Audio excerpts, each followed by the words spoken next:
Его диагноз можно определить даже по внешнему виду. Бледно-желтый оттенок кожи Хизира Абдурашидова говорит о тяжелой болезни циррозе печени. С этим недугом мужчина борется всю свою жизнь.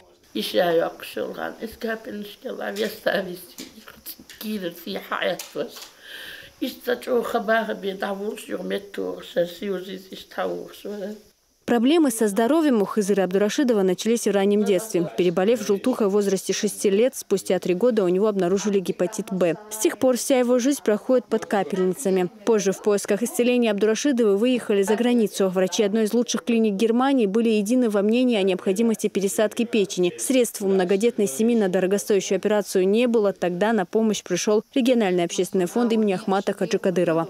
Обратиться Денер помог Швеция.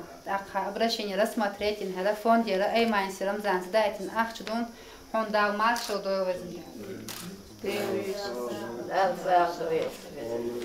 Уже завтра Абдурашидовы должны выехать в Москву. В центре трансплантологии имени Шумакова Хизиру должны провести тяжелую операцию по пересадке печени.